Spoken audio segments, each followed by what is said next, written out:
Vamos a hablar de educación. En estos días hubo mucha polémica a través de las redes sociales también por los dichos de la ministra de Educación de Buenos Aires, de Cava, haciendo referencia a la movilidad o a las oportunidades que tienen muchos de los jóvenes de ir terminando los ciclos lectivos. Y Argentinos por la Educación, después de un trabajo que ya venían realizando, le pone números sobre todo a la inserción de los jóvenes con menos recursos en los estudios superiores, en las universidades, en las casas de altos estudios. Está Marcelo Rabosi con nosotros vía Zoom para charlar sobre esto que han relevado con números que sorprenden. 1 de cada 10 de los chicos con escasos recursos logra concluir la universidad. ¿Cómo estás, Marcelo? Buen día. Hola, buenos días, ¿cómo estás? Muy bien, ¿sorprendidos por estos números a ustedes? Mira, en realidad es ponerle números más precisos y más actuales a un fenómeno que más o menos sabíamos. Digamos que ahí tenés una brecha de desigualdad entre los sectores de menores recursos y los de mayores recursos en cuanto al acceso a la universidad.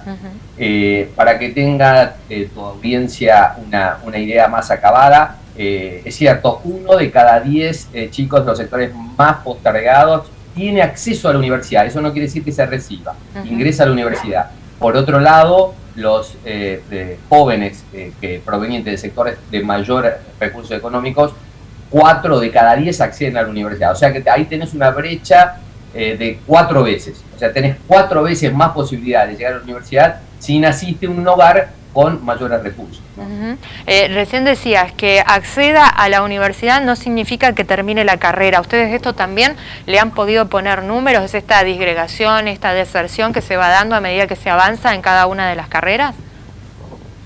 Sí, exactamente.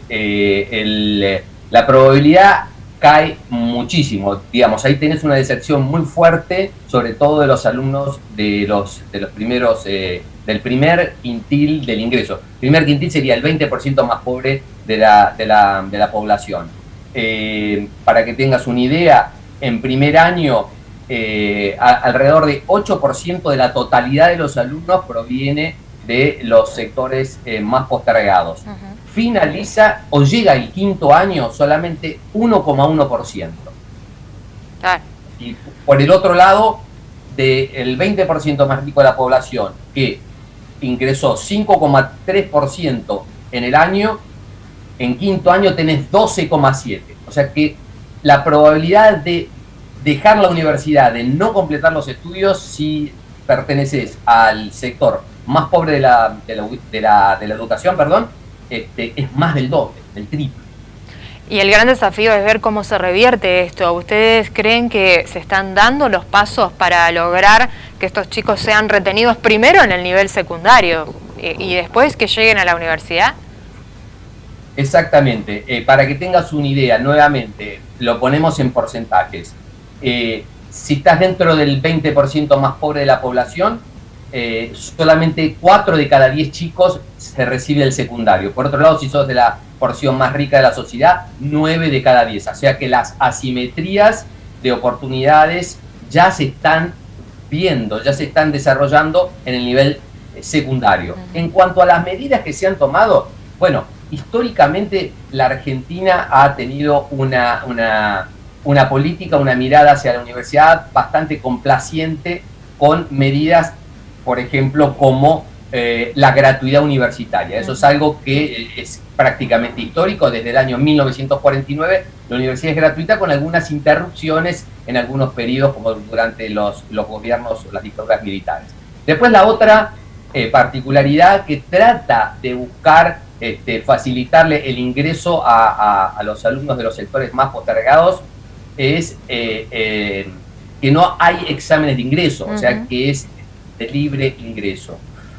Y la tercera medida, sobre todo esta que se tomó a partir de los 90 y después durante el gobierno de los Kirchner en 2005 para adelante, es abrir universidades en zonas, regiones, localidades donde habita gran cantidad de chicos de más bajos recursos. Por ejemplo, en el conurbano de Buenos Aires, donde se concentra gran cantidad de la pobreza, y aparte porque tiene una población muy extendida, se han abierto universidades en en Quilmes, en el partido de San Martín, el 3 de febrero, y por ejemplo en los 2005 en el segundo cordón del conurbano bonaerense, donde se concentra aún más riqueza, Hurlingham, Avellaneda, José C. Paz y Florencio Varela, para nombrar alguna de estas universidades. De cualquier manera, si bien esto ha mejorado un poco o ha dado un poquito más de oportunidad a los sectores de más bajos recursos de ingresar a la universidad, son políticas que no han dado,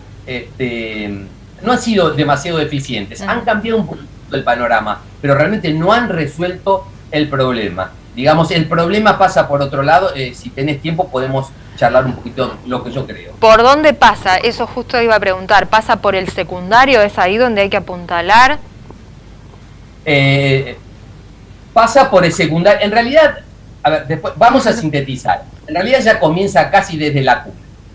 Ahí tenés un problema con los chicos que no tienen acceso, por ejemplo, a bienes culturales, a bienes sociales de calidad, a diferencia de los chicos de los sectores más acomodados, donde los padres tienen o más tiempo o más calidad de tiempo, en el sentido que se dedican más a poder enseñar o poder contratar una maestra, un maestro particular, etcétera, etcétera. Pero dejando de lado eso y ya yéndonos al secundario. El secundario es un filtro fenomenal. Fíjate ahí que en las pruebas que se han tomado, las pruebas Aprender, en el año 2019, prácticamente el 70%, 75% de los chicos tiene grandes problemas para resolver ecuaciones o operaciones matemáticas básicas, y en general la concentración en ese bajo rendimiento nuevamente se posa sobre los alumnos, los estudiantes de menores recursos. Digamos, ahí ya tenés un problema. Otra cuestión bastante importante a tomar en cuenta es que cuando los alumnos de más bajos ingresos ingresan a la universidad no es un espacio demasiado contenedor, demasiado amigable.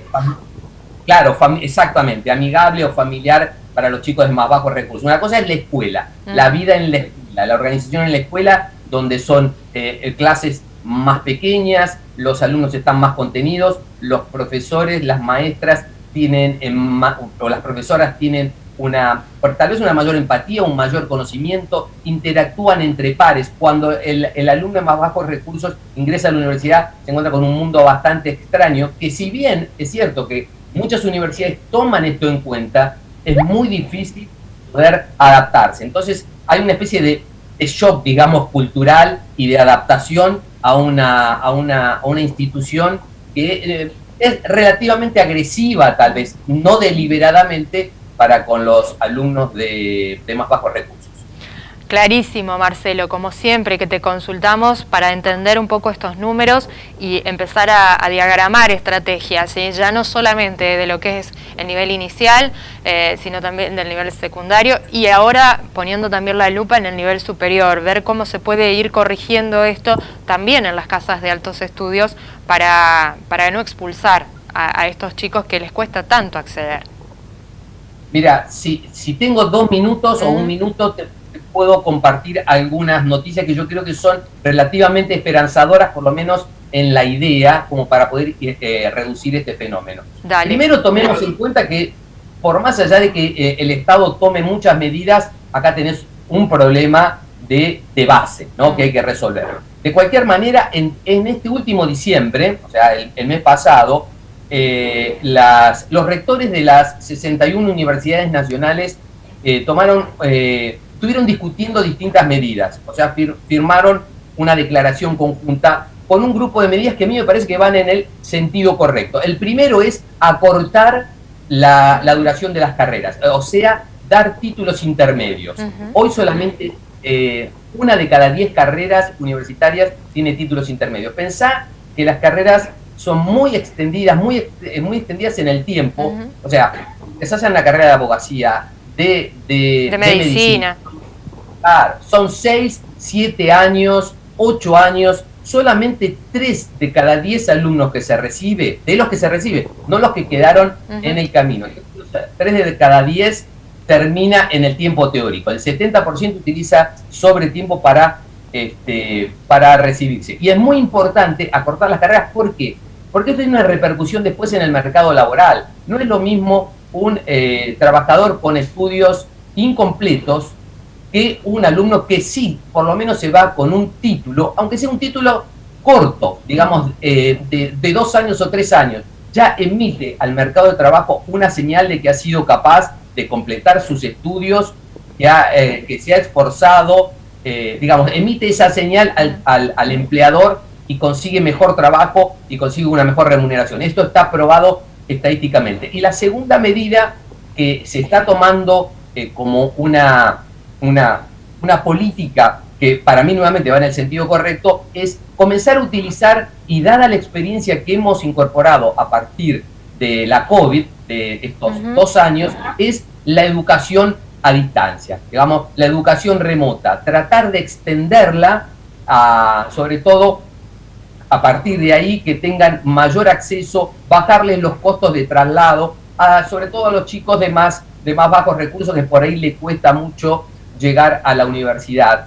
Entonces yo creo que esas 2 medidas van en el sentido correcto. Hay que ver cómo se implementan, pero digamos, más allá de eso, a mí me parece que ahí el problema es, por más que vos tomes este tipo de medidas, si no corregís de base, sobre todo, invirtiendo muchos recursos, mucho tiempo en solucionar el problema de los chicos que están en un entorno vulnerable y riesgoso desde la primera infancia, te diría desde la cuna, el problema no lo vas a solucionar tan fácilmente.